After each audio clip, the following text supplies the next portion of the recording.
rather we stop with all this quackery? A good friend in the band, well, they're more than satisfactory. We minstrels in the gallery say welcome, lend an ear, lend a heart, lend a soul, lend the food within your bowl, lend a blessing, lend a curse, lend the coins within your purse. Pay me, lend a paw, lend a tail, repay you without fail. But above all, for here, I bid you welcome, lend an ear.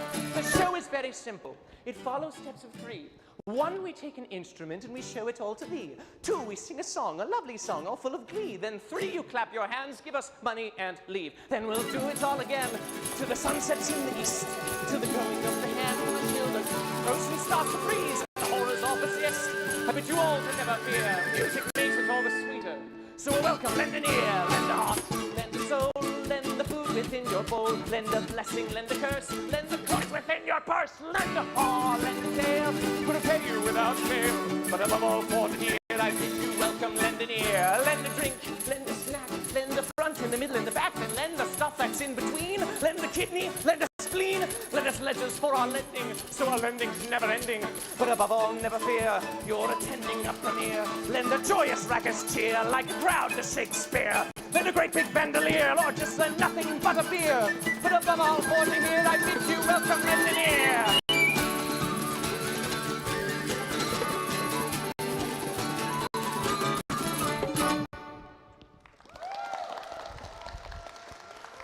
Now I'm going to struggle in front of you, not during this. Oh, and it was done the whole time. Can you imagine? Can you imagine? Welcome, one and all, to the Medieval Jam Session 3, the quest for the Holy Grail edition. Who knows what that means? Well, I'll tell you exactly what it means. My name is Momo Monkey of the Musical Menagerie. My other name is Yerbil. That's the name that I go by in my day-to-day. And I'm going to give you a little bit of behind the scenes of my day job at the New York Renaissance Fair. Ooh, my, I work at a fair. I don't get paid any money to sing and dance and do all of this. Well, I get paid a little. In fact, I get paid so little that I wanted to be paid more, and so I started writing an album of my own music with my own furry character with their own big furry tail. And you're hearing some of that music here today. That's our introductory piece. And we're going to, well, the fact is we built that show based on bits and games and songs and divisions that we all made right here at the Medieval Jam Session 1 and 2 last year and the year before, not respectively. And which means that this is truly a workshop of creating new and beautiful games. So what we're going to do first is I'm going to put this monstrosity down. This is my mountain dulcimer. Now I've told you what it is, and I'm not going to teach you anything else about it until I'm done with the next part of the show. So what we're going to do is we're going to play one of my all-time best games that we have devised at last year's show and the show before that. But basically, everywhere around, we figured this game out, and this game sort of works. So it's a game that involves my best friend. Look. We have to have like volunteers for this thing, so I usually have to bring people into the room. So I like to make big loud noises at them so that they all know that we're doing a show here. And this is my favorite way to make a big loud noise. This is a war horn I made, and I'm going to blow it for you. Are you ready? Good, okay, that's an appropriate amount of response.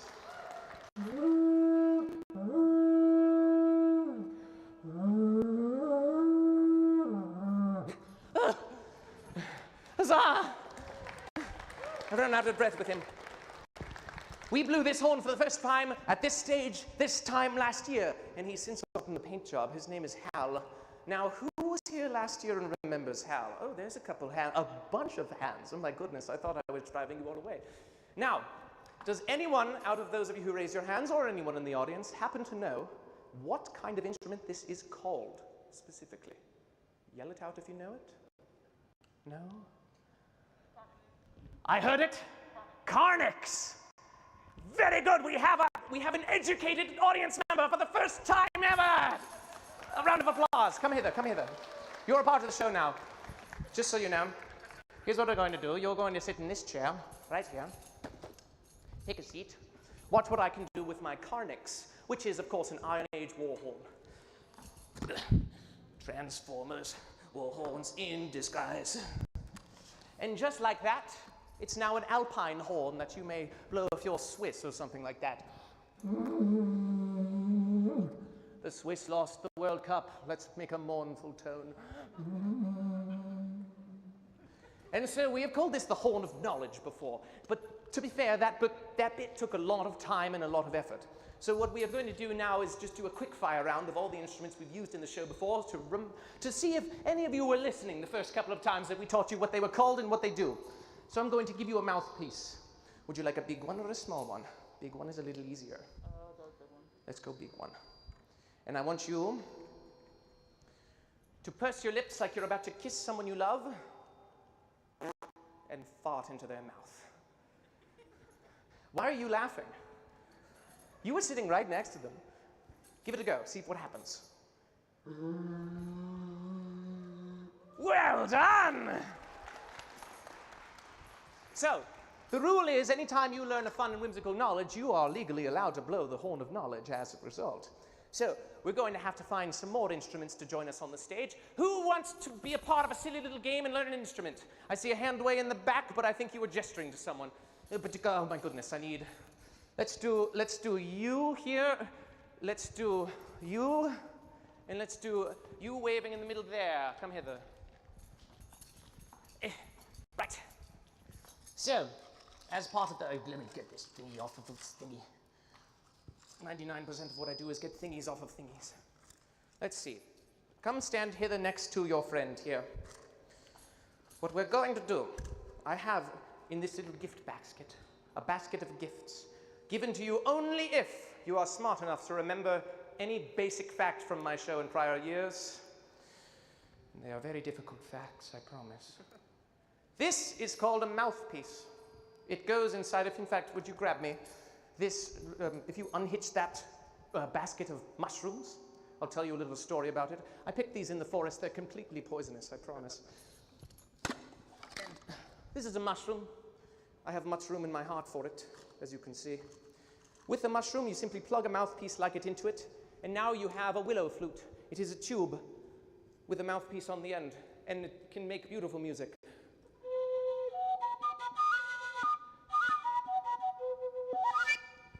Beautiful sound, strange shape.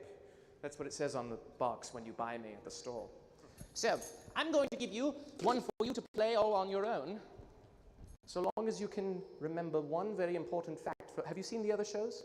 Shit. Okay. Anyway, if you can correctly guess this very niche musicological fact that usually only people know if they've seen my show. This little part of the mouthpiece cuts the air in twain and sends it reverberating down the tube. You see it, the little cut there? What is its scientific name? Is it an aperture? Very, very close. That's a very good guess. It rhymes with nipple. I heard someone shout it. Use your crowd. Bipple. That's a... All right, we're getting a little farther. Different phoneme. It is a fipple. Huzzah for a fipple. For our fipples. Yay. So, I'm going to give it to you because you're trying your best, and that's all we can ask of you. So here you are. It is attached to the end of the tube. And now you have your very own fipple flute to play. Blow into the end, and then cover it up with your plapper here, flat against the thingy. And it'll change the note. Yes, very good. Blow like you mean it.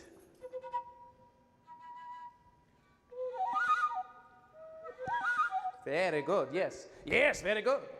Now we've got ourselves one instrument down, two to go. Everyone clap your hands while I get the next one. Very good. There it is. Oh, I found it. Now, I'm sure you're all familiar with the concept of an ocarina. An instrument usually used for time travel. As far as I understand, based on what the kids are playing these days in video games. This is a very special kind of ocarina. You simply blow into the end, and you place your finger thusly on top, and it is a slide whistle of an ocarina. Give it a try. Here. Place your finger atop that little curvy thing. Yes, give it a blow. Oh, blow a little harder. All right, you're doing one particular thing wrong, and you're going to laugh when you realize what? You're touching the fipple too much. Don't do this. I'm sorry, you can't play any instrument while you're laughing. We've got a tone. Very good, very good. So, the little cut of air there will slice the air in twain, and it can't have a finger in the way, or else it doesn't make any noise. So you've got to be well clear of it. I know it's a tiny device, and I'm making you... Ooh. Suddenly there's a bird in here, my goodness. And the bird is a musician. I want their number. So, you have earned it so long as you remember one thing. What is the name of this little thingy? Got it! Correct! Ha-ha! We're on a great start. All right, one more thingy. Now, are you a musician? I played in middle school. That's good enough for me. Now, this is by far and away the hardest instrument. We've cut this from the show more than once because it's too difficult to play. We've struggled a little bit with this, a lot of it with this. Let's see if you can struggle with this. This is called a nose whistle. You're going to take this. You're going to take off your mask because this will give you a disease. And then you're going to place it directly under your schnoz and blow out your nose into your open mouth, which you will then reverberate and turn into the internal chambers of an ocarina using your brain powers. Here, I can try to do megalovania.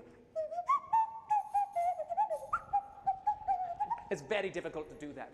See if you can play it. Can you get it? Press it right up against your nose. Keep your mouth wide open against the edge of the device. We got a tone! And just like that, we have made 1, 2, 3, 4 brand new musicians for you today. So here's what we're going to do. We're going to play another song. And I'm going to take this, Mr. Microphone, and I'm going to bring it over here. And what you're going to do, we're all going to play it together. We're all going to sing it together using our very strange instruments. And I shall play this instrument, which I mastered in my many years in the 3rd grade. And when I give you each a point, you'll each have a chance to take a solo. There is no wrong note because this is a brand new sort of music that I've invented. It's called jazz. Here's what we're going to do. I'll press the space bar and it will begin the song. And I really should get the lyrics because I'll forget them. It was a rainy day around the Ides of May when an itty-bitty booby busted out of an egg. From its very first beat, there was a song in its heart, but that itty-bitty booby that didn't know where to start. It stomped its foot, and it flapped its wing, and it opened up its beak, and it began to sing.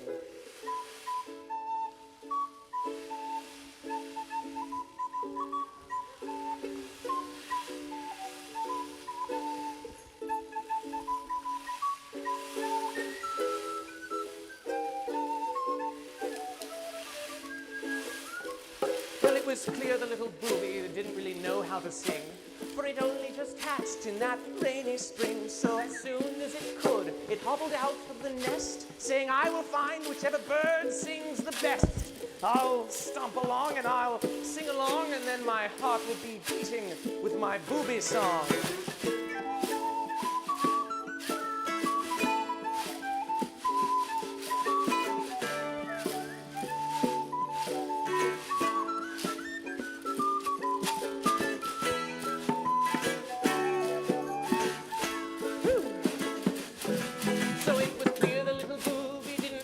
To sing, it only just hatched in that rainy spring. It hoped for a lark, but it ended up with a goon. They found a non-teetotal specimen, a common loon. But it was friendly enough, and with a portmanteau, we braced ourselves with a glissando. Play!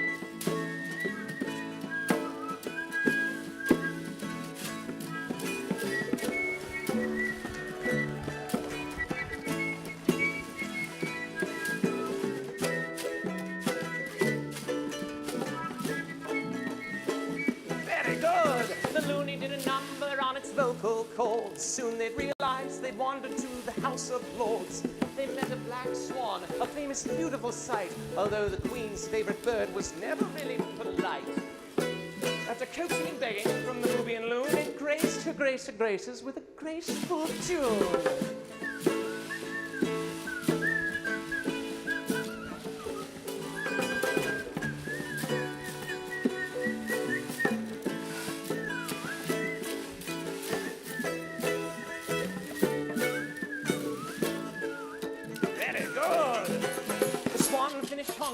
The gang had found there was an itty-bitty itty pothole in the jousting ground, digging round in the sand, making foul of foul. It was a vicey little vagabond, a burrowing owl. It was ever so small, and it was ever so cute, but it took offense at being patronized and started to hoot.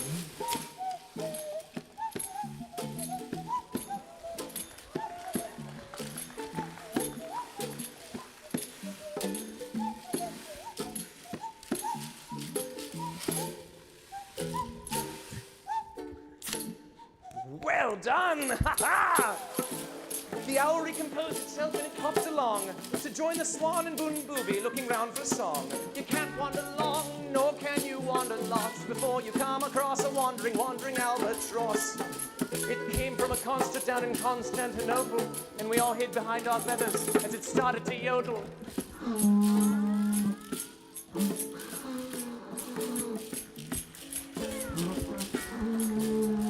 Yeah!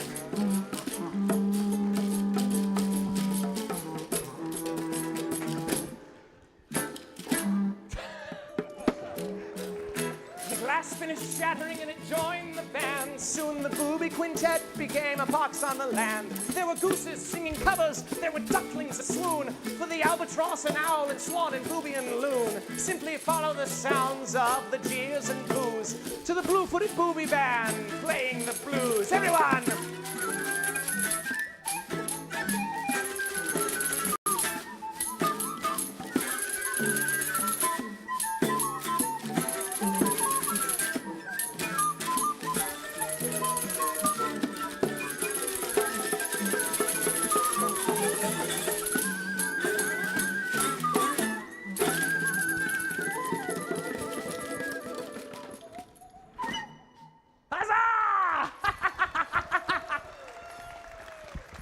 That may be the best that song has ever gone. Genuinely impressed with each and every one of you.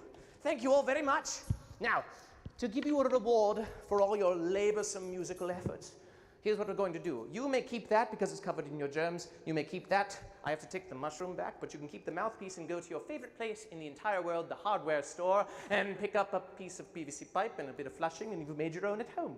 Same thing with this, except it's a little more complicated. It's just a bigger tube and a bigger little, it's a mailbox, technically, is what I made Hal out of. But you can twist your mouthpiece off, and you may keep it as a souvenir. And we may, with that, consider this show on its way. Ha ha! A round of applause for our musicians. Well done. So, now, you may return to your seats. There's no more show for you. That's not true. You can stay and watch the whole thing. Now, I've already made a huge mess. It's only going to get huger. Here's what we're going to do next. The titular aspect of this show, which is called the quest for the Foley, Grail. Now, this show has a bit of backstory to it. For you see, when I started making my album, I realized, well, it's going to be pretty easy. I play 30 instruments, genuinely, I do. And when you see the show in other situations and places and things, then you'll see me play the other instruments. For today, I only have the dulcimer, the flute, and everything else, which is plenty. But I play all these instruments, and it all felt pretty lonely inside the studio. Oh, yes, sound effects are indeed involved. Oh, well, in due time, my friend. Here's my thought. When I was writing this show, I said it's much too lonely on this stage. I need friends of some kind. And so, because it's an audio recording and no one can tell the difference, I went and invented a bunch of animal friends. I went on Wikipedia, I learned some terrible things, and I also learned about the ancient and strange art of Foley, which is, of course, making the sound effects for things like movies and TV shows and things like that, where they use all these strange tools like the ones I have in front of me to make it sound like a soundscape, where all sorts of different places and things can be brought into life. And so I found this collection of animals, and I brought them here today to test a bit with them, a very long and complicated bit. So we need, very first of all, we need 3 brave souls who wish to try their hand at getting the Foley Grail. I'm going to once again take one from each side of the room. We'll do you in the front. We'll do you in the fursuit in the front-ish, and then you way to the by the camera. How's the? Yes, thee. 1, 2, 3. A hand for our demonstrateurs. I don't know what you were chanting, but I believe in you. Let's see where I am in my script. So, this is a very easy game. It requires no musical talent at all, but it does require commitment to this decent bit of time. You all good for like the next 10, maybe 20 minutes? Genuinely? I'm glad. All right. So, this is going to be a 100% completion run of this game. We're genuinely going to be testing every act and format of it so that, well, like I said, this is the testing ground. So we're doing the pacifist and the genocide endings, both.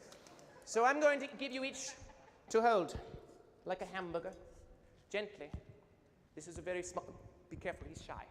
It is a rodent. Hold it. Give it a squeeze. What a beautiful rodent. Now, that is Mr. Mouse. Take very good care of him. This, you have to use your imagination. This is what Foley is all about. These are all prototype tools. They're not in their final dressed form. This will eventually look like a rat one day. But for now, it is a rat. Its name is Mr. Rat. Give it a squeeze. Like a mouse, but slightly bigger. And even bigger of them all, the noble and ubiquitous capybara. Give it a squeeze. Very good. We have 3 rodents amongst us. Well, 3 more rodents amongst us.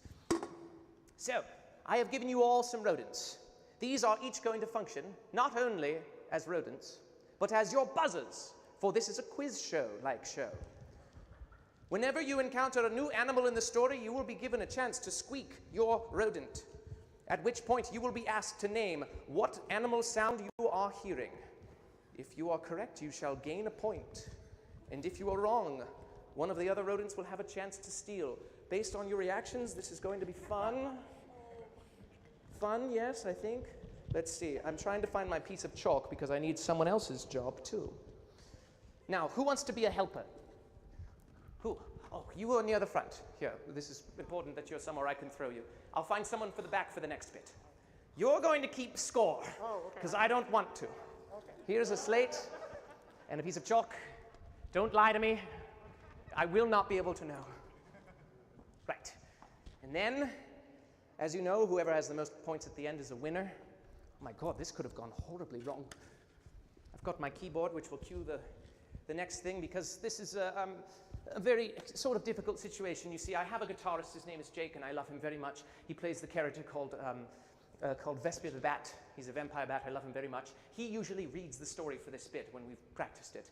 And he could not come today because he is on vacation elsewhere. So I have had to do the unthinkable. I've had to put a version of myself inside a machine. And it is Mechanical Momo. Let's see, Mechanical Momo, are you there? Yes, greetings from within the machine that the fleshy Momo has trapped me inside. All right, very good. I'm glad that you're here. And he's ready. Are you 3 ready? Give us a squeak if you're ready. Very good. Are you ready, audience? Very good. Are you ready, Mechanical Momo? Yes, I am, and if I may say, this digital universe is truly terrifying. Sort of hoping this is a hypnospace outlaw type situation and not an amazing digital circus type situation. It's definitely one of the two.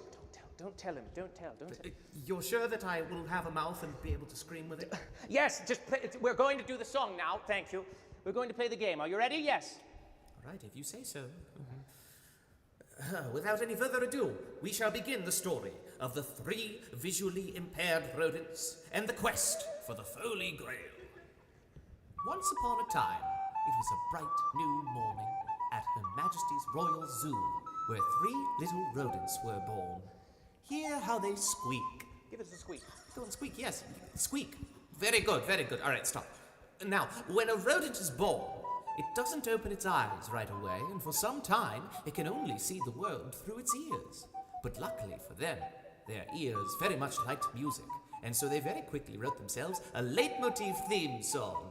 Of course, it is the 3 visually impaired rodents. 3 visually impaired rodents. Hear how they squeak whenever it's least convenient. They just were born and can only squeak. They're kind of cute and they kind of stink, but these 3 vermin can't see a thing. The 3 visually impaired rodents. Very good, very good, very good. Now, these little rodents, they lived a very happy life, even though they couldn't see. They found that there was a bunch of food nearby. Working on it. And that there was a great big bowl of water. And there was a nice comfy house with lovely bars for walls. And life was good. I'm not going to joke. until one day, all of a sudden, they heard great big paw steps like they'd never heard before. And towering above them, there was a great big thing which said in a great big voice, Feeding time, time for and lunch. so they felt a big paw lift them up, one by one. The mouse, the rat, and the capybara. Well, they must be going on a picnic, they thought. But the monster brought them into a very strange place. Into round one. Not the arcade. The round one of our game. The quest for the Holy Grail. And all right, just start making noises again, monkey. I'm working on it. This is difficult. I didn't do my It was setup. very moist in this place. They could feel a light rain, like water misting the air. It was hot, but also cool, like a forest. Perhaps a rain forest. Well, this is hardly a nice place to have lunch, they thought, when, all of a sudden, they heard a noise, and the rodents squeaked in alarm, just as soon as they recognized what kind of animal it was. Right, you get right? It means, here's the game, it's the game part. Are you ready to squeak when you know what it is? Are you ready? Here it comes. I heard Mr. Rat first. What is it? Yes, that's right, a bird. I don't know what kind of bird. I'm not Brennan Lee Mulligan, for God's sake. Anyways, I'm sure it will be no harm to the likes of us rodents. It's just a bird, after all. But then they jumped as they heard another Where did noise. I put the noise? There it is.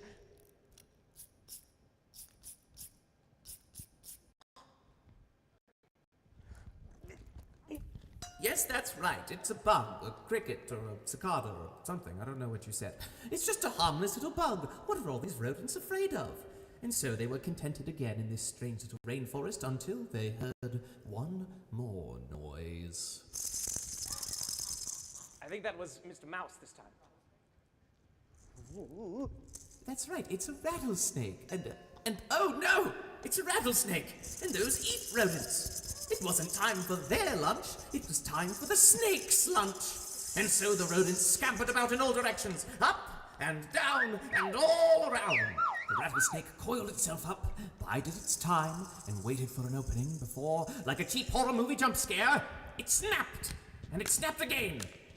But the mice were all too fast. Soon enough, they found a hole in the cage, too small for the fat old snake, but big enough that they could just squeeze the capybara through. And so they all scampered away. But to where? Perhaps all the way to round two. What are the scores, Momo? What are the scores? 1-1. Very good. I think we're all getting the hang of this game. Good. On to Act 2. Let's see. I'm ready. Let's do it. Right? Do the thing. Do the thing. Yes, it must be a chipmunk. Stop that! A fellow rodent. I have to fix you. This is why I miss my friend. Here we go. Yes, it must be a chipmunk. What on earth is happening? I know what it is. I need to take this thing away. Oh no. Oh, just play the bloody sample. How did that happen?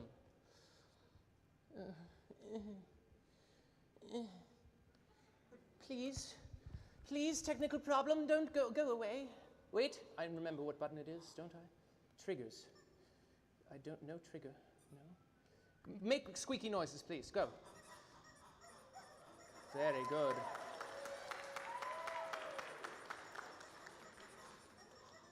This is such a pain. One moment, friends. I know exactly what to do, and it's just I don't have the strength to do it. I fixed it, everyone. Let's continue with round 2.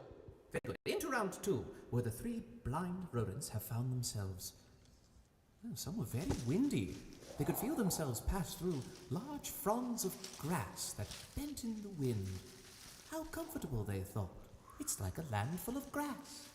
A grassland. They must have found a way outside. Oh, wait, something is coming again. It's another noise.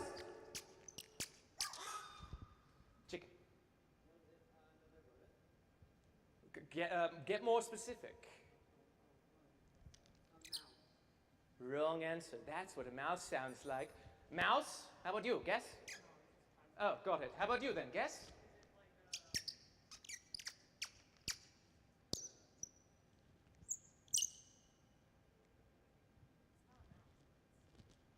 They're local, they're pests, they eat my garden all the time. You go first. All right, fine, give it back. A rabbit? Oh, we're getting slightly farther. Give it a guess. A chipmunk! We've got it! Yes, it must be a chipmunk, a fellow rodent, friendly and kind, willing to share their nuts. They must be somewhere safe at last, they thought, until they heard another noise. I heard you first. So close! No, actually.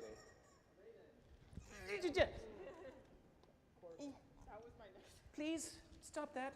Why you keep breaking? Oh, I see what you've done. Enough of that. Oh dear, it was a raven. That's ominous. The three rodents braced themselves in fear of what was to come next. But the chipmunk said, Relax. which translates to, "Relax, scaredy mice. That's not a raven, it's a crow. They're not ominous at all." See, this is what you're But like. indeed, he had not noted the diamond-shaped tail feathers, and neither did the rodents, for they were visually impaired. It was indeed a raven, and their worst premonitions came true as they heard another noise.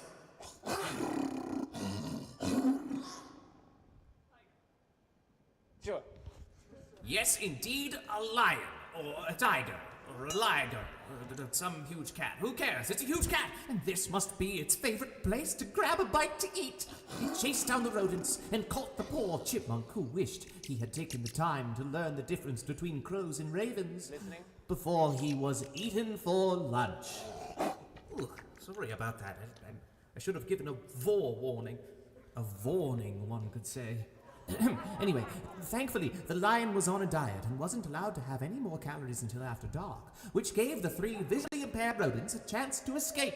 And so they scampered out through a fence, across a path, into yet another strange place. A place called Round 3. Mama, the scores! I don't know them. They know them. What's the scores? 2-2? Oh, get competitive. Right, round 3. The rodents had escaped the rattlesnake's den, and then the lion's den. But then they'd found their way to a very smelly place. The grass gave way to dirt and mud, which got all over their fur. But at least it was sunny and warm. It wasn't long before the three rodents found themselves a great big bucket of food, free for the taking. It tasted dry, mealy, full of high fructose corn syrup, and they figured that it must have been animal feed they were eating. Well, they must be in some sort of place where animals are farmed. Since nobody minds rodents hanging out on a farm, they happily gobbled down food before they were interrupted by a strange sound. I think I'm going to give that to Mouse. That was a softball, be honest. Yes, indeed, a horse, or maybe a donkey, or a mule, or something. Yeah, Look, it's hard to know an animal just from the sound of its hooves. It could have been any of them. But the fact is, it wasn't a danger to the rodents, so long as it didn't step on them. And so, the three visually impaired rodents were going to happily return to their meal until they were surprised to hear yet another animal. You all squeaked before I even made a bloody noise. I'll give that to, in the middle there, you got one, rat? Or did you not squeak? Maybe my brain is starting to go. Mouse. Barn owl? That sounds like a barn owl to you? I think the visually impaired mouse needs to get their ears checked. How about you, capybara?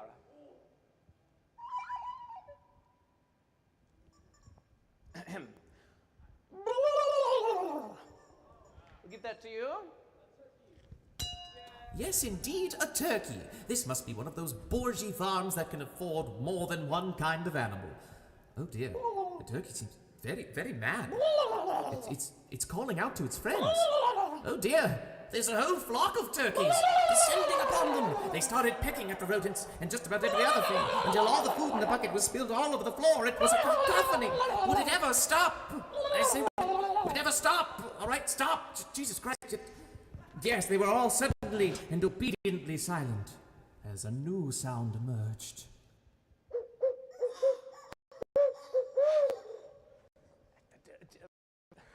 Which one? You. Yes, indeed, an owl! It swooped down at the rodent, hoping to get a quick snack. But the rat had an idea, which would very well save their lives. It upturned the bucket of food and ushered the mouse and the capybara and itself inside, protecting the rodents from the owl's talons, which smacked upon the end of the bucket like a drum.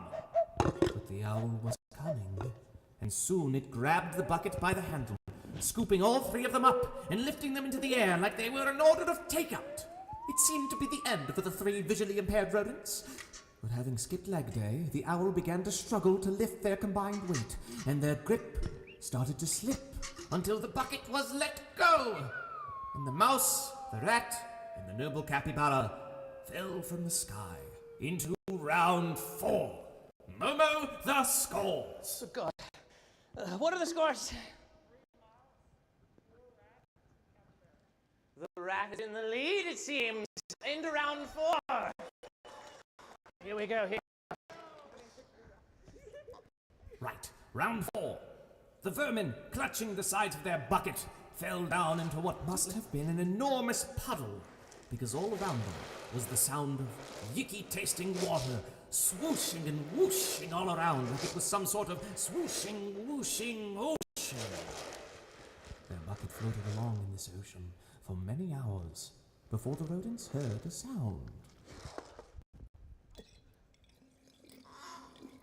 Capybara? Good choice. Last time I tried this, they were like bong smoking. Good. Yes, indeed, the bubbling of a fish. It was looking up at their bucket. Such a strange thing to see in such deep waters. The fish nibbled upon the bottom of the bucket, but thankfully the bucket was made of hardy tin, and so it survived the battery and drifted on. Until some time later, the rodents heard another sound. I don't even remember what bloody sound it is. Oh, it's this one. I'm going to go with rat. Good try, but that is a freshwater animal, not a saltwater animal. How about you? A crab! Yes, indeed, the snaps of a Spanish crab. Or perhaps a Portuguese lobster. Look, it was some crustacean from continental Europe. Who cares? It snipped at the bottom of the bucket. But thankfully, the bucket was made of hardy tin, and so survived, and drifted on for days, or months, or even years. What is time to a bucket? Until the rodents, hungry and tired, heard another sound. No. Where's this sound? Did I knock it on the floor? Oh, that's not the sound. Well, I can't find it, which I think means I have to go acoustic.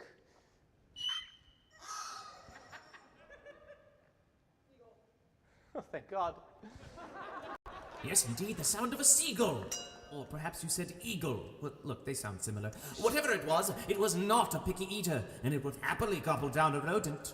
It attacked the bucket with all of its might, trying to get at the rodents inside. But thankfully, the bucket was made of hardy tin, which meant it was immediately full of holes and sinking. Look, tin is only a 1.6 on the Mohs scale. It's not hardy at all. The bucket began to sink, and making matters worse, a storm began to brew. The rodents feared their doom until the capybara remembered that it was a capybara, a famously good swimmer, and they started paddling the bucket towards the wind and with the tide until they reached land. As they scampered onto the shore, the seagull homed in on them, but alas, was hit by a great big bolt of lightning. For it was to be a lightning round. Momo, the scores! Who's winning? 3 mouse, 5 rat, 4 capybara. The rat is running away with it. Will the capybara catch him, or will the mouse make a comeback? Who knows? This is much more exciting than the World Cup, I'll tell you that much. Here we go. Very good. On to round 5, the final round.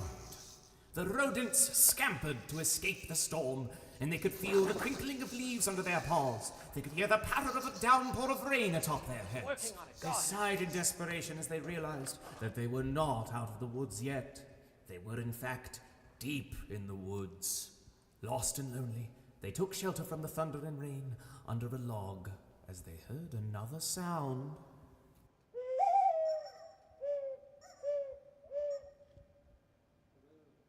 Good guess. Very good guess, but technically wrong. Get out your ornithology books and listen very close.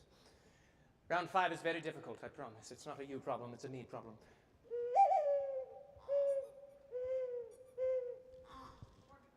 A mourning dove. Yes, the mournful sounds of a mourning dove. Perhaps it was mourning the rodents and their terrible, terrible day out.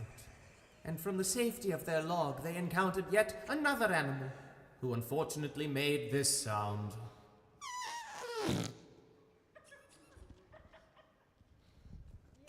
It was a flatulent skunk, of course, who, just to add insult to injury, sprayed the interloping rats who were hiding in its den, kicking them out into the open.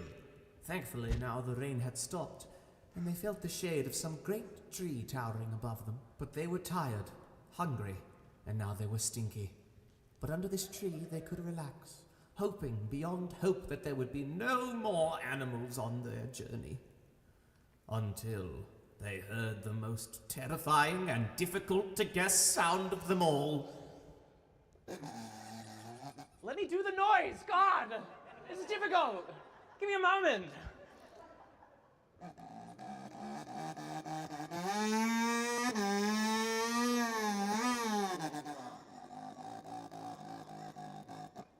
All right, whichever you guesses it first.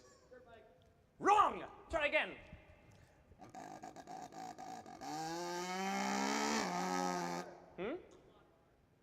Different machine. Try it. I heard chainsaw, and I'm going to go ahead and take that one. Point for the mouse. It was a lumberjack, big and smelly and with a great big Pardon me, chainsaw. everyone. A thing broke again. A lot of things just broke. Here we go. Let's do that. It was a lumberjack, There. big and smelly and with a great big chainsaw. He started cutting down the tree for nothing more than a non-union $8 an hour. The rodents held each other's paws, fearing their imminent demise. But then the mouse squeaked in defiance. The rat and capybara had both saved their life, and now it was their turn to do the same.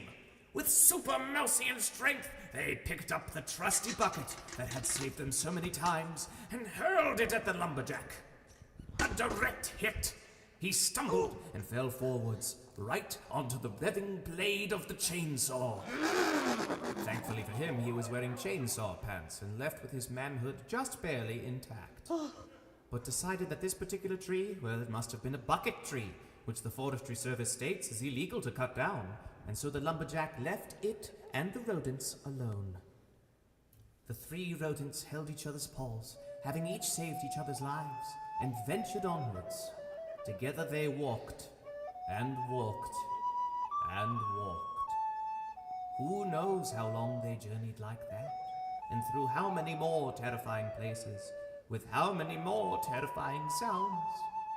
But eventually, they realized that they weren't children anymore. They had perhaps grown old enough that they could open their eyes. And when they did, they could finally put images to the new sounds that they heard.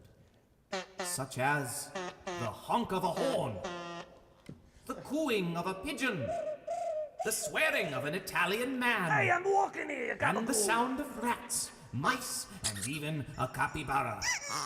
In this place, it was noisy everywhere, and there were vermin like them everywhere. Yes, indeed, they had found themselves in a place called Albany, New York. It was a paradise, a Shangri-La Palooza. They had found the Holy Grail of a new home. And the 3 visually impaired mice lived happily ever after. The end. Give it up for our visually impaired rodents! That worked so much better than I thought it would. I'm so happy. All right, don't go anywhere because I need to know the scores real quick. Everyone has 5?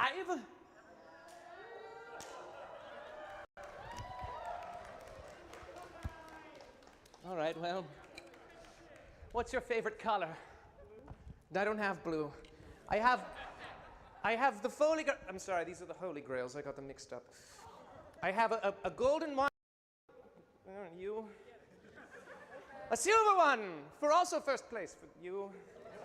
And a bronze one for first place also.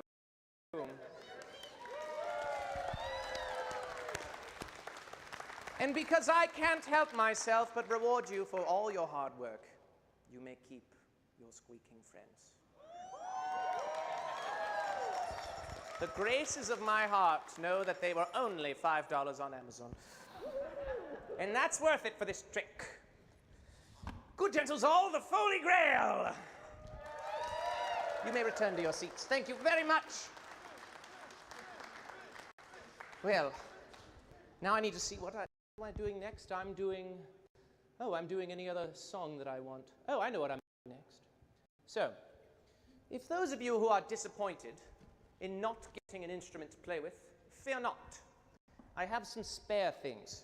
For instance, I didn't know how long that bit would go. I knew it would take up most of the time slot that we have. And so I have an extra ocarina, an extra nose whistle, an extra pipe. Here, which one do you want? There you go. Here's a bird. A nose whistle for you. And this won't make any noise until I give it a thing. So let me give you a thing for it. And give the mushroom back, but you may there. And then I have another. This one is just slightly full of my germs. Don't tell the con-outs. That's okay. What's a little bit of rabies? That's right.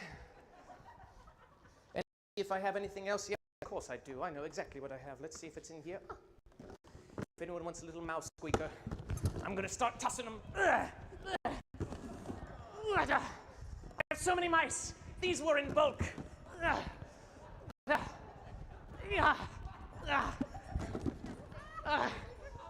You know what I feel anytime that your content isn't good enough? I start giving shit to people.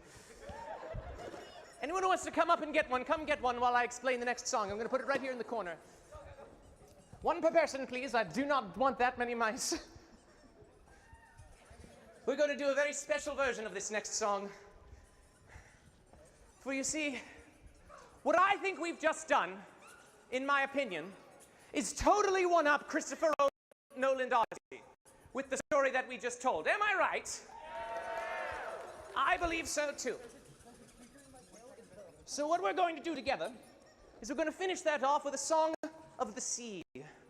Because there was some sailing, but there was not enough sailing to be a true Odyssey song. So I'm going to teach you all my favorite homemade song of them all. This is called the Ballad of Port and Starboard. And so, what we will do in this song is very simple. It's a real sea shanty, which means it has real nautical terms like port and starboard, and that's it. That's all I could think. But the fact is that's plenty. So everyone knows that the port is, well, we'll go by your left. So, proscenium, say port. Very good. And if you have a squeak, you may squeak it to say port. Yes, that's the sound I want to hear. At the proscenium, you shall yell or squeak, your choice, the word starboard. Very good. Do it again. Very good. And now, if you're in the middle, if you're slightly more rightward or leftward, I mean the middle is port or starboard. So just choose one and yell it, or yell both. Have fun. And so, the reason I called this song Port and Starboard is because it's named after two very real orca whales named Port and Starboard. They are still at large in the South African Sea to this day. I read their Wikipedia page up and down, and I wrote them a song because, for once, I think a sea shanty should be pro-whale instead of anti-whale. Applause for the whales. I'm glad about that. And so, as we know in the chorus, we're going to practice the chorus one more time. You can play your instruments, you can squeak or squeak, you can yell your words. We will go port,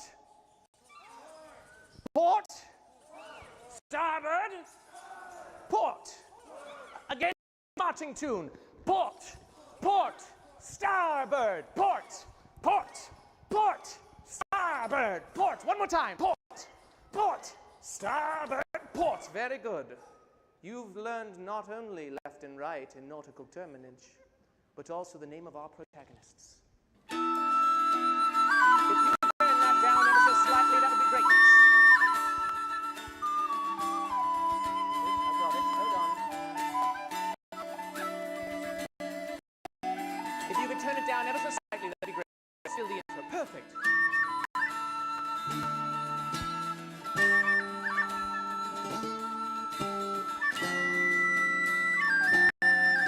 A little more, actually. That'd be awesome. Thank God for a long intro.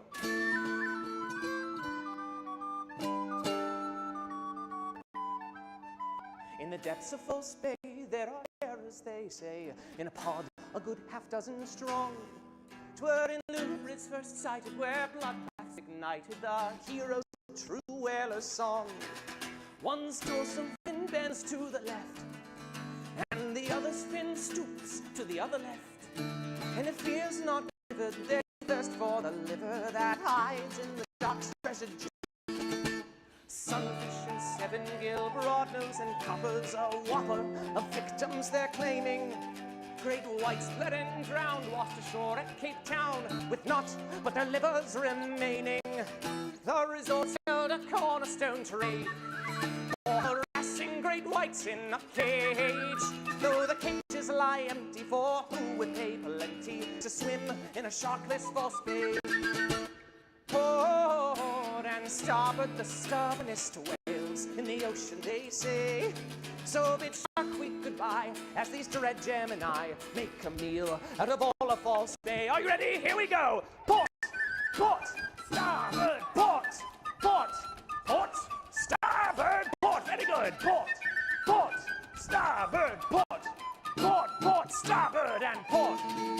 Mankind from the new sent over a party of hourly overfed gentry. The great weekly channel of the old disco channel had bid them make a documentary. Ichthyologists were shook to the core when the great whites were beat on the shore, and amazed at the sight of the whales left and right, all a feast on the great whites once more. The Discovery team, they were tired of seeing old no they and myths they could bust.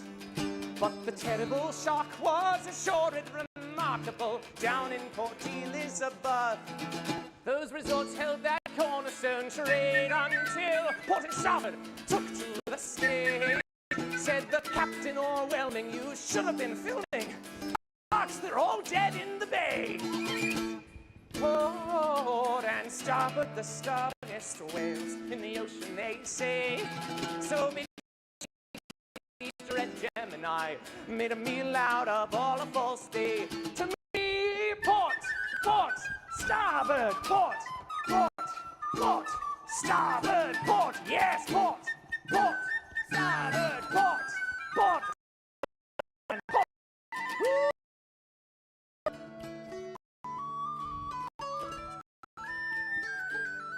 Soon the tourists and highwaymen all left the scene, leaving naught but South African colonists, until Alison Towner gave hope to the downers, saying, trust me, I'm a whale biologist. She gazed in amongst all the foam to the deep sea's most famed hippodrome, and for the first time it was written, Starboard had bitten a shark to death all on his own.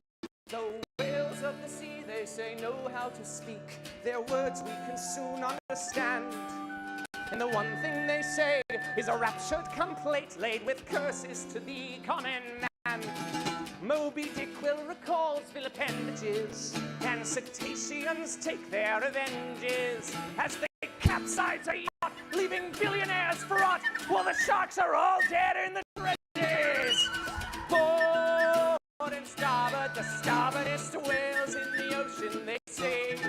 So bid Shark Week goodbye as these dread Gemini make a meal out of all of false bay. One more time! Port, port, starboard, port, port, port, starboard, port, yes, port, port, starboard, port, port, port, starboard, and port. And the whales are still out there today, turning sharks into prime fish fillet. Let us toast to their murders and pray that they never come swimming our way. Again, port, port, starboard, port, port, port, starboard, port, yes, port, port, starboard, port, port, port, starboard, and port.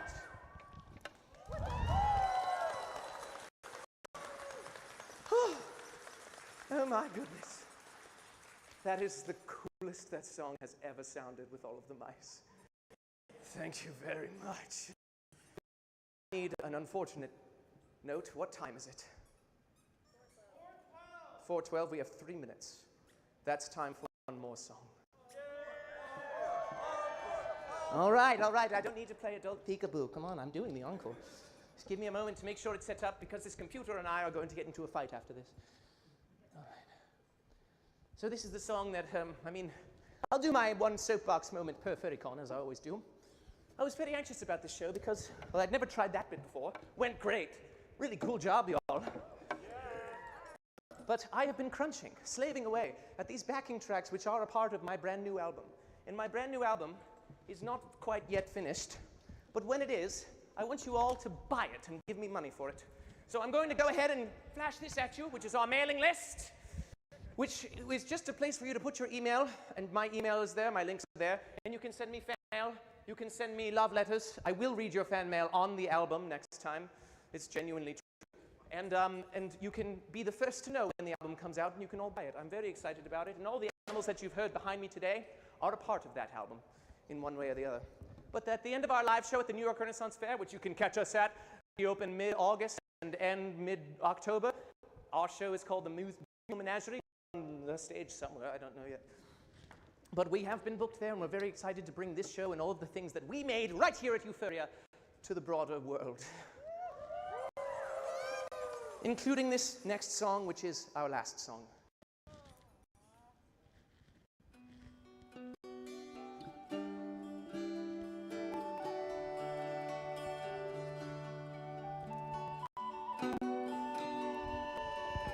This one's standing.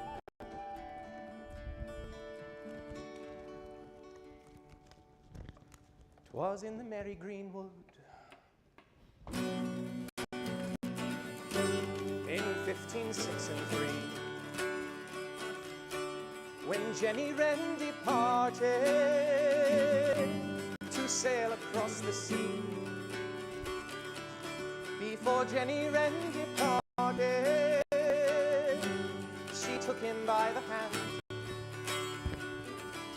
for down around the Maypole, 'neath the hills of Nottingham. By and by old Charlie Shilling, whose name was all his worth, there were never any poorer to walk upon the earth. But that never stopped Jenny to let him in the band, and they roamed the wood together of Nottingham. When it came unto October, and she said she had to go, Charlie Shilling stood beside her like a satyr doe. She said, should you truly leave us, I'll follow like a lamb to some other merry Maypole, like the one in Nottingham. Jenny then gave him a pendant to wear above his heart, and she twirled a pirouette when she leapt aboard the cart. She said, I'll be off to Ireland in the sand, upon those mountains made of molehills, like the hills of Nottingham. Should you ever find a shilling and stoop to pick it up, walk with it inside your pockets, and you'll always walk with love.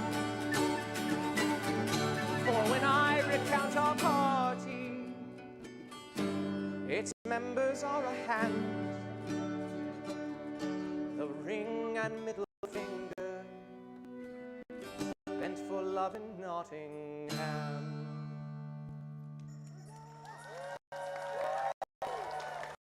Gentles all, my name is Momo Monkey, and this has been the Medieval Jam Session 3, the quest for the Holy Grail. Thank you very much for coming, and stay right here because very soon we're going to be electing a furry pope. Huzzah for the conclave!